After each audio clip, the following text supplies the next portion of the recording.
The plains were wide and empty that evening, stretching so far that the sky seemed to touch the ground. A cold wind moved over the dry grass, making it sway like waves on a quiet ocean. Elias Grant rode his old horse slowly, his shoulders heavy from a long day and an even longer life. He was a man who spoke little, not because he had nothing to say, but because his heart had learned to stay silent. Too many memories lived inside him, some warm, some painful, and some that still followed him like shadows. As the sky darkened, Elias could tell a storm was coming. The wind carried a bite, sharp enough to make him pull his collar higher. He kept riding, hoping to find shelter before the rain started. He had spent years working on different ranches, traveling from one lonely corner of the country to another. For Elias, the open land was both friend and burden. It gave him freedom, but it also reminded him how alone he had become. In the distance, he noticed a faint orange glow, firelight. At first, he thought he was imagining it. It was rare to see anyone out here, especially at this hour. But as he rode closer, the glow grew brighter. Beside an old wooden rest station, nothing more than a broken structure left by travelers long gone, sat a woman. The fire she had built flickered gently, fighting the cold wind. Elias slowed his horse. He did not want to frighten her. In this land, strangers could be friends or trouble, and he had no wish to be mistaken for the second. The woman looked up as soon as she heard the sound of hooves. She did not stand or step back. She simply watched him with calm eyes, as if she had already decided he was no danger. "Evening," Elias said quietly. She nodded politely. "The storm will hit soon. You should stay near the fire until it passes." Her voice was soft but steady. She looked weary, the kind of tired that came from more than just travel. Her shawl wrapped around her shoulders moved with the wind, and small strands of her dark hair escaped, blowing across her face. She was young, but the sadness in her eyes made her seem older than her years. Elias dismounted slowly. "Thank you. I don't mean to intrude." "You're not intruding," she said. "There's enough warmth here for two." Elias tied his horse to a post and walked toward the fire. He kept a respectful distance, lowering himself onto the ground. The warmth felt good, especially after the long ride. They sat in silence for a while, listening to the wind and the crackling fire. Elias wasn't a man who rushed into conversation, and the woman didn't seem eager to speak either, but the quiet felt comfortable, not awkward. It was as if both of them understood the value of silence. Finally, she spoke. "My name is Mara Langley." Elias tipped his hat. "Elias Grant." Mara smiled softly. "You look like you've been traveling for a long time."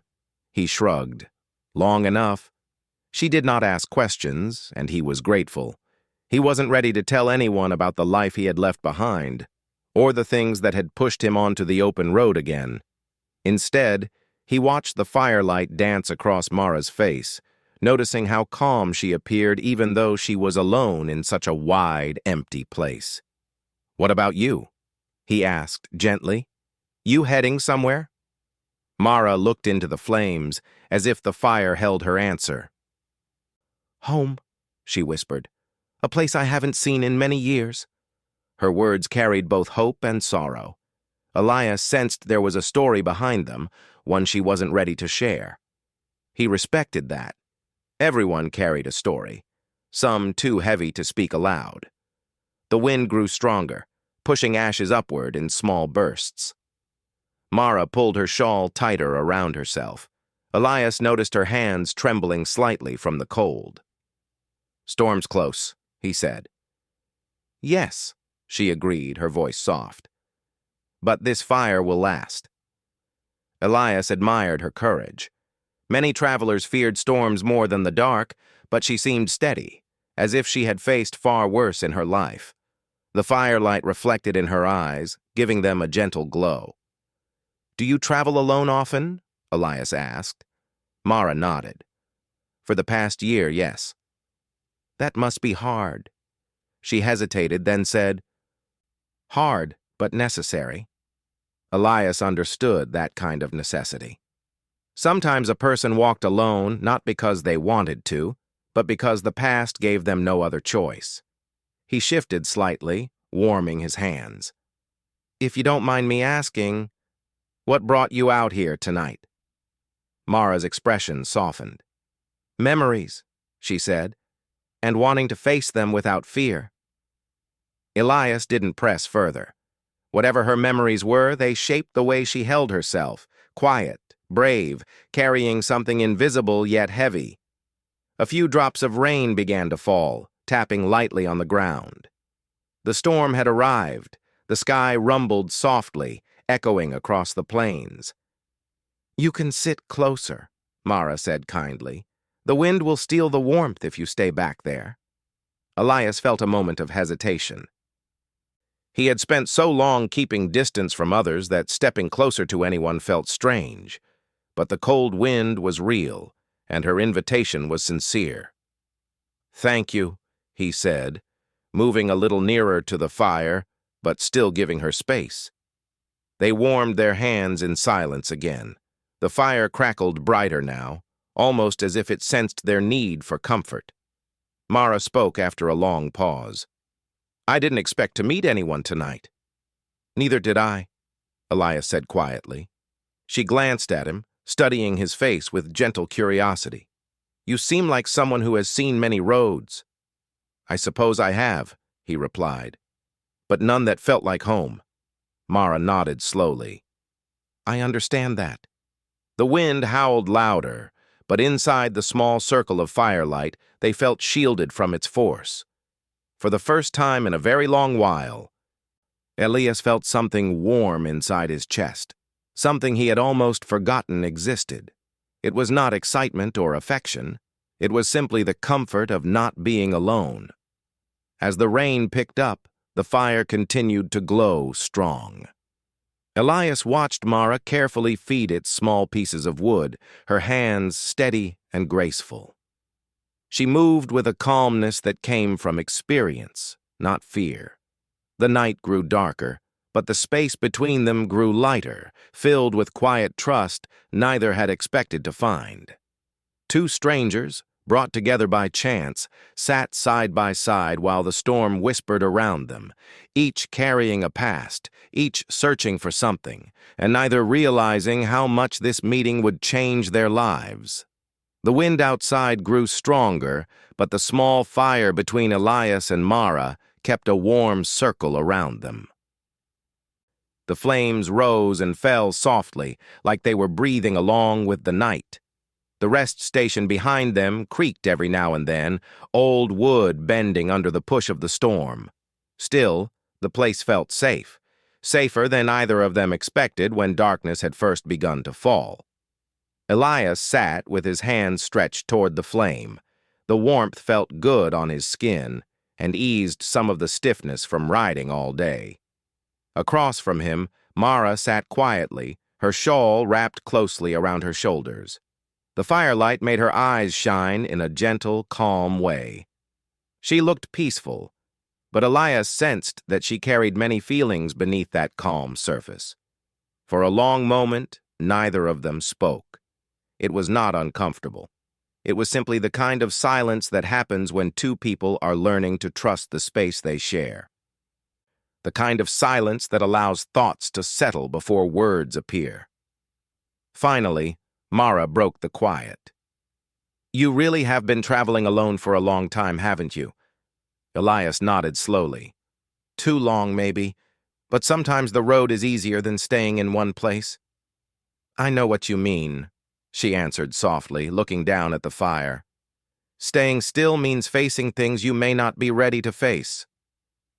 Her words made Elias look at her more closely.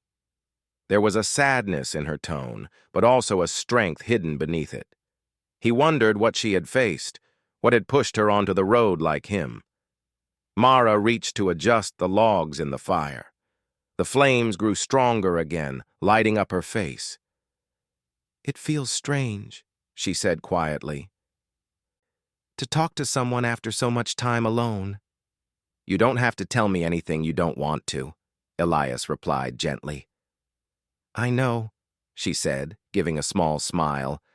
But sometimes it's easier to speak to a stranger than someone you've known your whole life. They don't expect anything. They don't judge. Elias nodded. He understood that deeply. People he used to know had expected a version of him that no longer existed. The road had changed him, and the things he had lost had changed him even more. You seem strong, Elias said softly. Mara let out a quiet breath, almost a laugh. Strong? I don't know. I just kept going because stopping felt harder. Elias felt the same. He had kept moving not out of bravery, but because the past had become too heavy to carry in one place. The fire snapped gently, sending a tiny burst of sparks upward. They faded into the dark, disappearing before reaching the sky. Do you ever miss the people you left behind? Mara asked, her voice cautious, as if she wasn't sure whether she should ask. Elias stared at the flames for a moment before answering. Every day. But missing them doesn't change anything. Some people are gone. Others, I pushed away without meaning to. Why? She asked softly. He took a long breath. Because I didn't know how to stay. I didn't know how to be the person they needed. Mara lowered her gaze. I think I understand that more than you might guess. Her fingers played with the edge of her shawl. She was thinking, deeply, about something in her past. Elias waited quietly, letting her take her time. After a moment, she finally spoke. I was married. He was a good man. Kind. Patient. Her voice softened even more. But life doesn't always give us the time we hope for. Elias didn't ask what happened. He didn't need to. The sadness in her voice was enough. I'm sorry, he said simply. She nodded, accepting his sympathy without pulling away from it. When he passed, the world felt empty, she continued. People tried to help, but their kindness sometimes made it harder. They looked at me like I was fragile, like I was broken forever. Her eyes lifted to meet his. I didn't want those looks anymore. I needed air. I needed space to breathe. So I left. You're brave, Elias said, his voice steady. Walking away from everything familiar, that takes courage. I don't know if it was courage, she said softly. Maybe it was the only choice left. Elias respected that answer. He knew that sometimes choices were forced on people by life, not made freely. Do you ever think of going back? He asked. That's where I'm heading now, she said. But I don't know what I'll find. People change, places change, and I'm not the same woman who left. Elias nodded. Maybe they'll see your strength now. Or maybe they'll see the same grief, she whispered. I'm not sure which scares me more. The fire made a soft popping sound, as if responding to her words. Elias felt something shift inside him, an understanding, a connection he hadn't expected. You don't look fragile, he said quietly. Mara looked up, surprised. You look like someone who survived something heavy, Elias added. Someone who kept walking when most would have stopped. That's not fragility. Her eyes softened. Thank you. The storm outside howled louder, but inside their small circle of warmth, the world felt still. Rain danced on the roof of the rest station, creating a steady rhythm that mixed with the crackling of the fire. It was strangely peaceful. Elias leaned back slightly, resting against a log behind him. Funny thing about traveling, he said. You think you're running from something. But the truth is, you're carrying everything with you anyway. Mara smiled faintly. And every mile reminds you. Yes, he said, every mile. Do you ever feel tired of carrying it? She asked. Every day. Mara nodded slowly. Me too. Their quiet shared admission made the space between them warmer than the fire itself.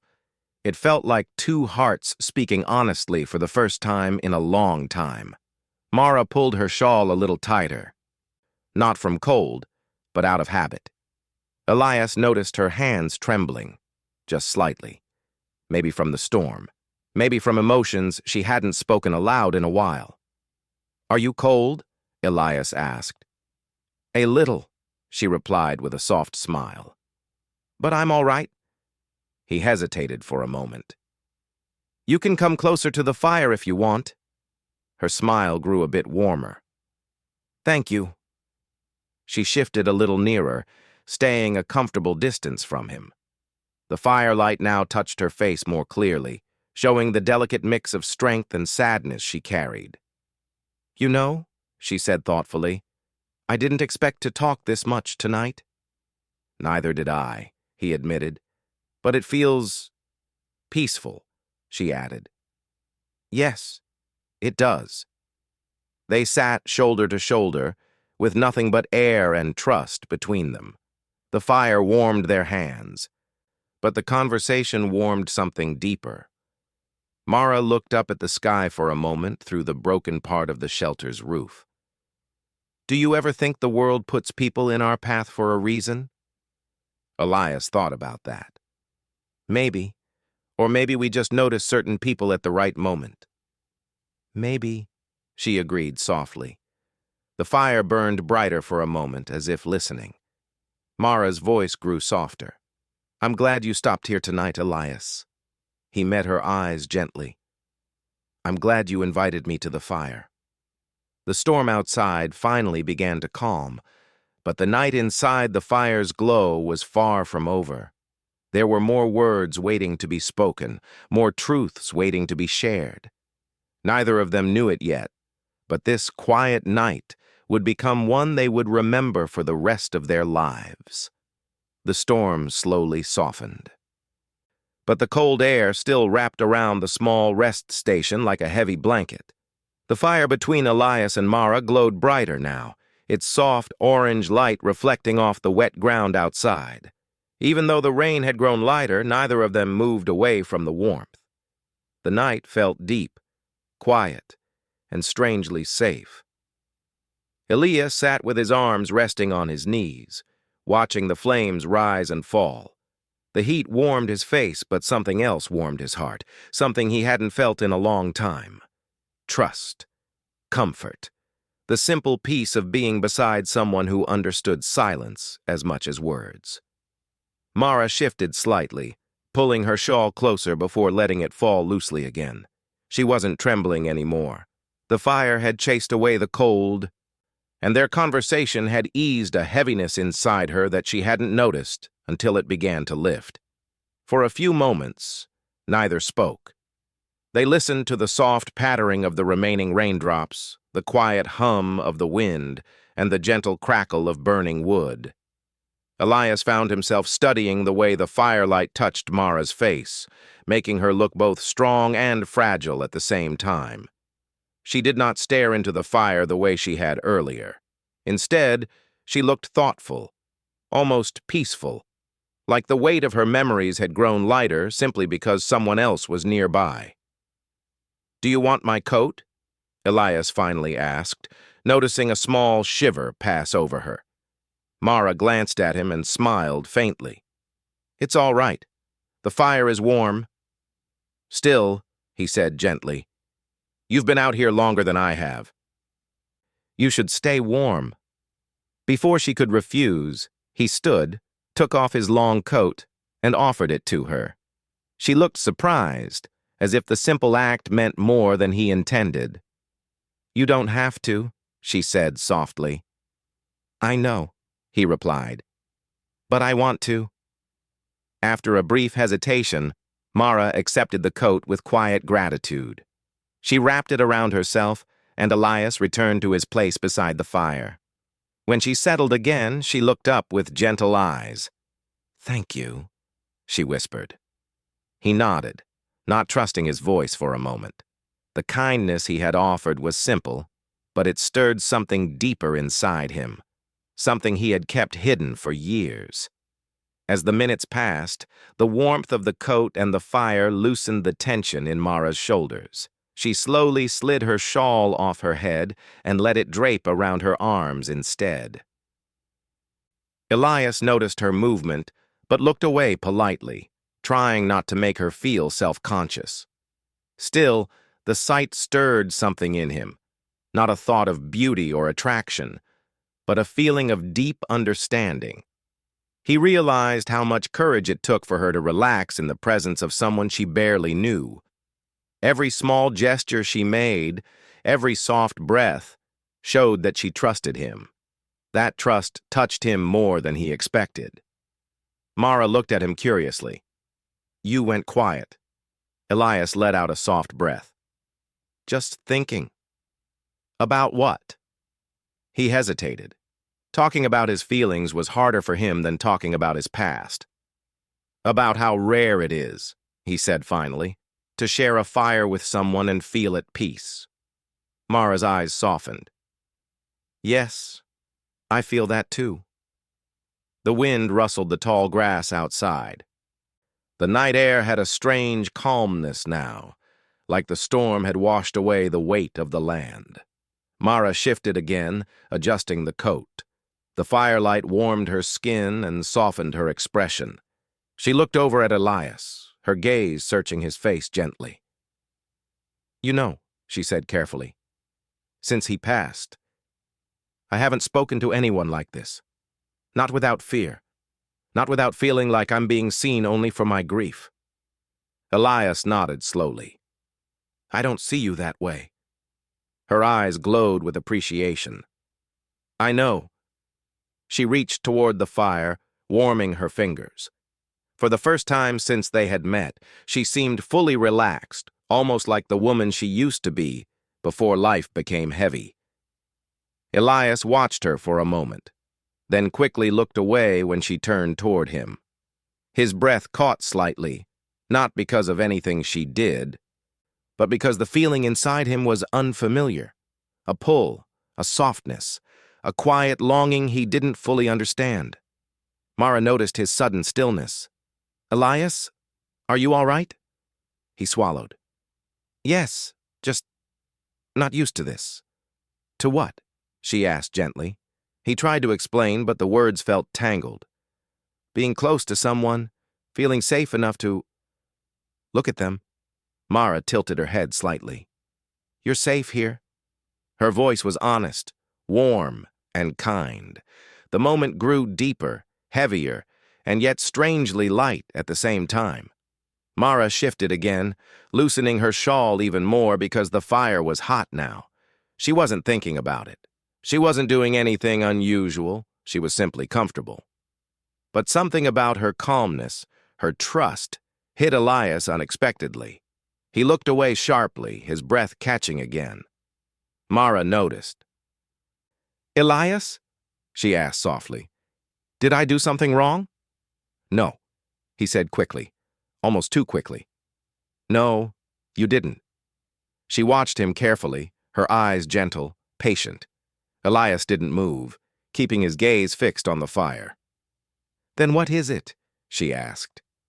He finally turned slightly, but not enough to meet her eyes.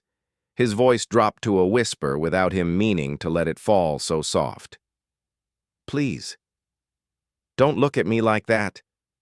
Mara's expression softened instantly. "Like what?"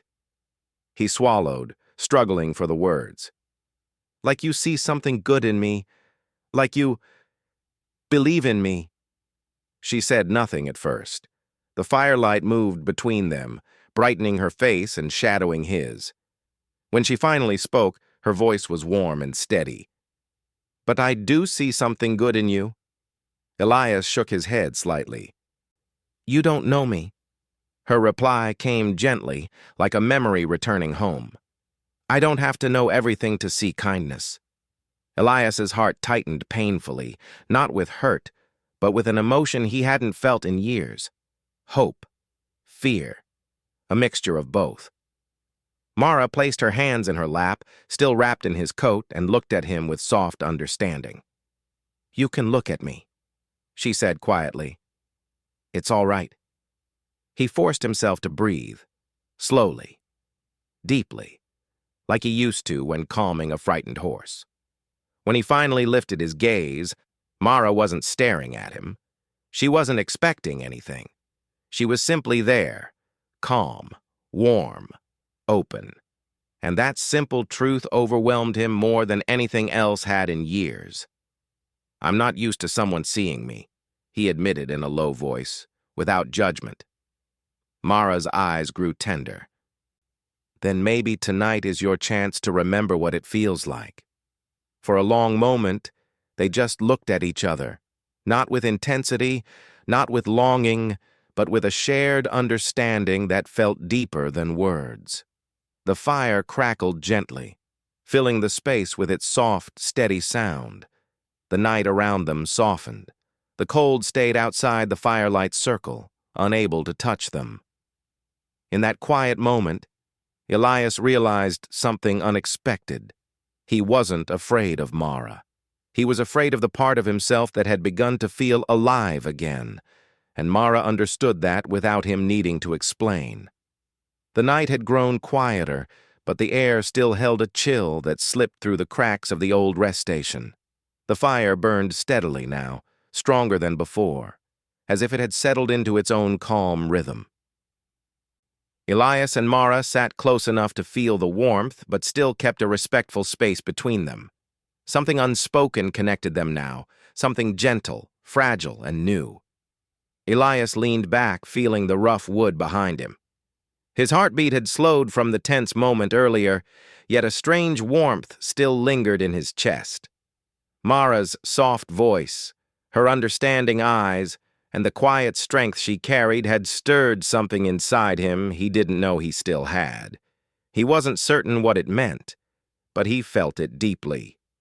Mara, wrapped in Elias's coat, seemed more at ease than before. Her shoulders were relaxed, her breaths softer, and her gaze calmer. The fear and sadness she had carried earlier were still there, but they were no longer overwhelming her. Something about this night, about this unexpected company, had softened the edges of her pain. For several minutes, they sat quietly, listening to the dying raindrops tapping lightly on the roof. The storm had passed, leaving behind the smell of wet earth and fresh air. Firelight danced across the walls and reflected softly in Mara's eyes. She looked over at Elias, her voice gentle. "Thank you for not stepping away earlier." He glanced at her, confused. "Stepping away?" "When you felt nervous," she said with a small smile. "You stayed. You didn't run from the moment." Elias let out a slow breath. "I thought about it. Old habits, I guess." "Old habits can change," she replied softly. He didn't answer, but he held her words in his mind. He wasn't sure if he believed them yet, but coming from her, they felt honest. After a moment, Mara tapped the tip of a stick into the fire, watching it glow. "You know," she said quietly, "I used to sit by the fire a lot with my husband. We would talk for hours about everything and nothing. Since he passed, fire felt different. It reminded me of those nights, and I couldn't stay near it without feeling a heavy ache." She paused, her voice softening further. "Tonight is the first time it hasn't hurt." Elias looked at her with gentle surprise. "I'm glad the fire feels warm to you again." "It isn't the fire," she said, looking at him. "It's the company." Elias felt his breath catch slightly. He didn't know how to respond to that, not without revealing too much of the emotion that stirred inside him. So he stayed quiet, letting her words settle between them. Mara continued, "You listen without trying to change anything. You don't rush me. You don't fill the silence with empty words. People don't realize how rare that is." Elias gave a small, thoughtful nod. "Maybe I just don't know how to talk too much." She shook her head gently. "No, you talk when it matters." Her words warmed him more than the fire could. The flames crackled softly, breaking the silence for a moment. Outside, the plains had grown still, the wind calming into a gentle breeze. Elias gazed out toward the open land, then back to Mara. "Can I ask something?" he said. She nodded. "Of course." "Why now?" he asked quietly. "Why go home after all this time?" Mara's eyes lowered. She held the coat tighter around herself. "Because running doesn't erase memories, it only delays them, and because I think it's time to face the people who cared about me. Time to stop hiding." "Are you scared?" he asked. "Terrified," she admitted with a small laugh. "But I'm also tired of being afraid." Elias admired the strength in her words. Fear was something he knew too well. Fear of loss, of facing the past, of letting himself feel anything again. Mara then asked softly, "What about you? Why keep moving from place to place?" Elias hesitated, rubbing his thumb across his calloused palm. "Because stopping means looking back," he said quietly, "and I'm not sure I'm ready to face everything I left behind." "Maybe you don't have to face it alone," she suggested gently. He looked up at her, startled by the simple sincerity of her words. She wasn't offering promises or expecting anything. She was only offering understanding, and that alone meant more than she likely knew. The fire popped suddenly, causing Mara to jump slightly. Elias smiled faintly. She let out a small laugh, shaking her head. "That scared me," she admitted. "Fire does that sometimes," he said. "But it also keeps us warm," she replied with a soft smile. "Yes," Elias agreed. "It does." The warmth of the moment wrapped around them. Mara gently unfolded her shawl, spreading it out to let the heat touch her shoulders. The soft fabric caught the firelight, creating a warm glow around her. She didn't seem to notice how she looked at that moment, calm, brave, peaceful. But Elias noticed, and it moved him deeply. He looked away again, not because he was uncomfortable, but because he wanted to respect her space. He didn't want her to think he was staring or expecting anything. Mara noticed his gaze drop. She tilted her head slightly. "You're quiet again." "Just thinking," he said. "What about?" He hesitated, then answered honestly. "About how different this night could have been if I hadn't stopped when I saw the fire, or if you hadn't let me stay." Mara's smile grew soft and warm. "Maybe we were meant to share this fire tonight." Elias shook his head slightly. "I don't know about fate." "Maybe not fate," she said, "but timing. Sometimes people cross paths at the moment they need it most." He couldn't deny that her words felt true. She continued, "You helped me remember that I still have a heart that can trust, even after everything." Elias blinked slowly, deeply moved. "And you," she added gently.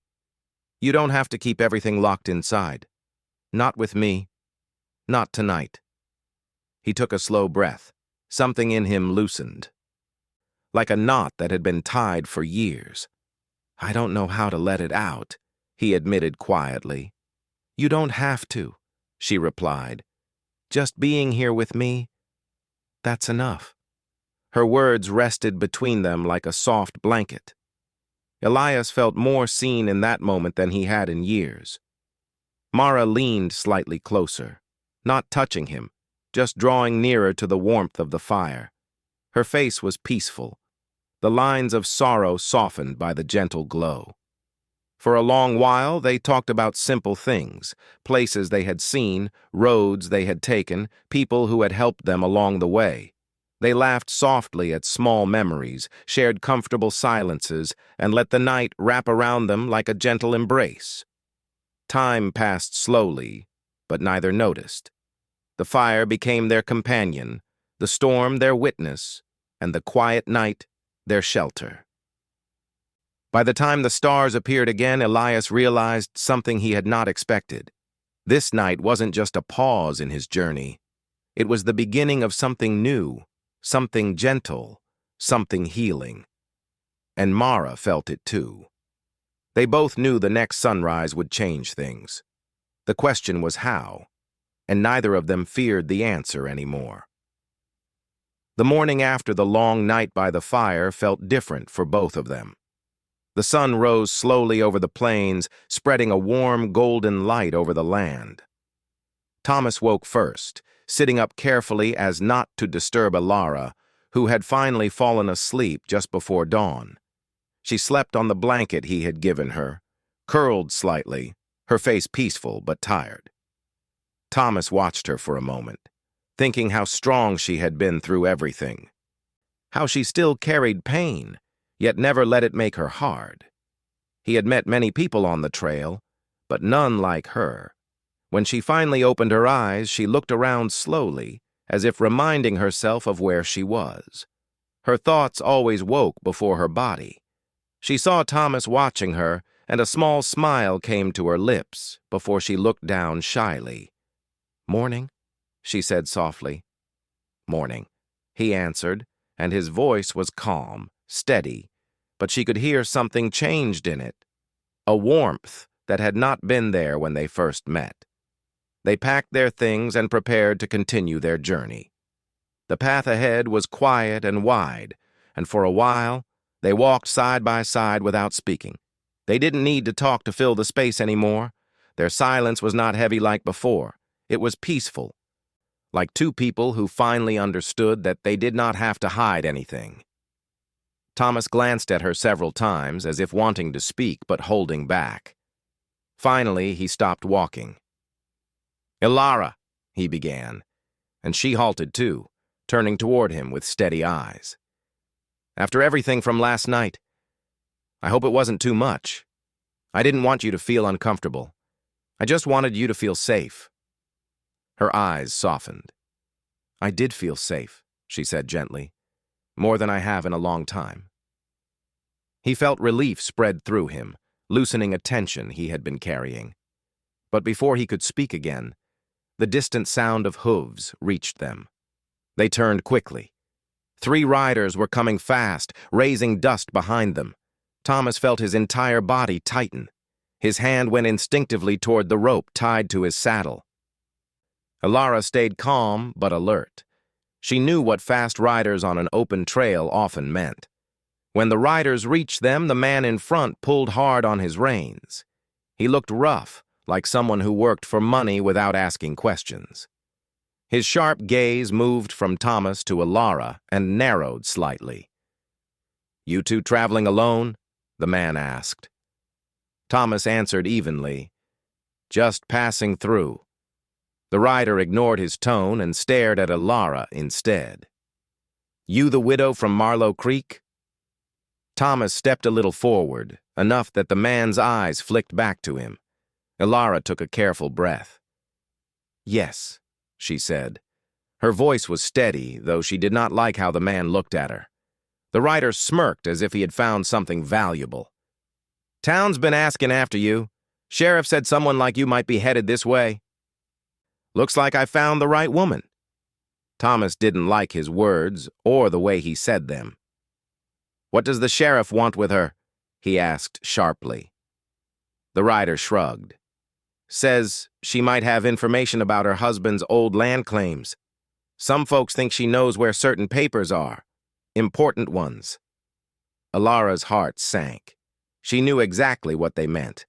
Her husband had been involved in a dispute over land and water rights before he died, and she had refused to give anyone the documents because she didn't trust the men who wanted them. It had caused her trouble before, and apparently, it was causing trouble again.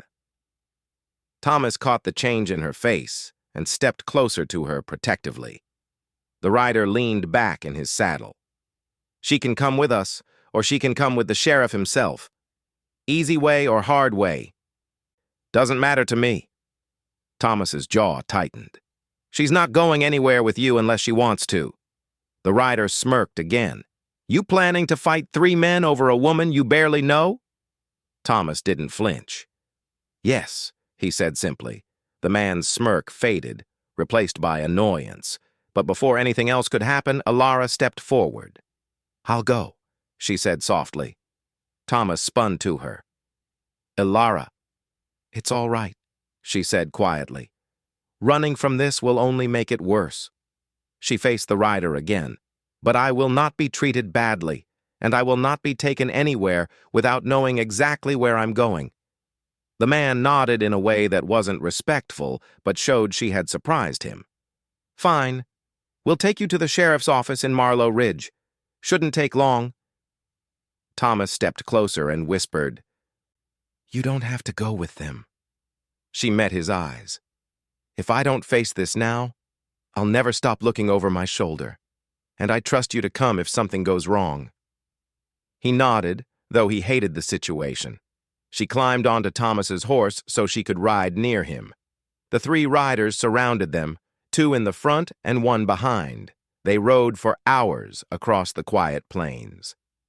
When they reached Marlow Ridge, the sheriff came out immediately. He looked stern, but not cruel.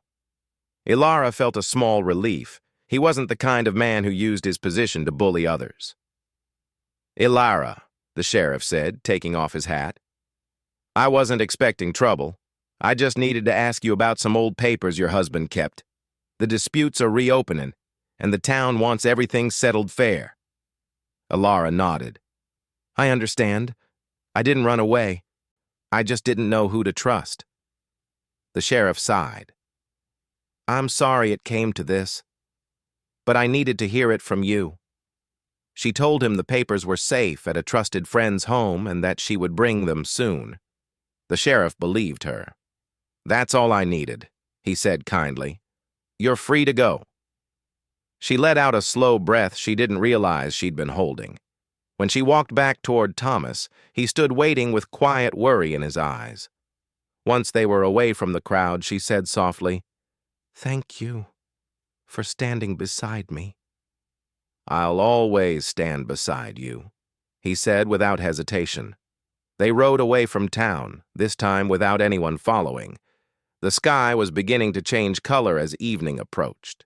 The golden light grew softer, wrapping them in a warm calm after the tense day. When they reached a quiet meadow, Thomas stopped.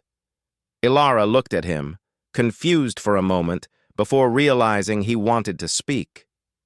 Ilara, after everything we've gone through, I've realized something. He paused, gathering his courage. I don't want this to end when we reach the next town. You don't have to say anything now. I just want you to know I care about you.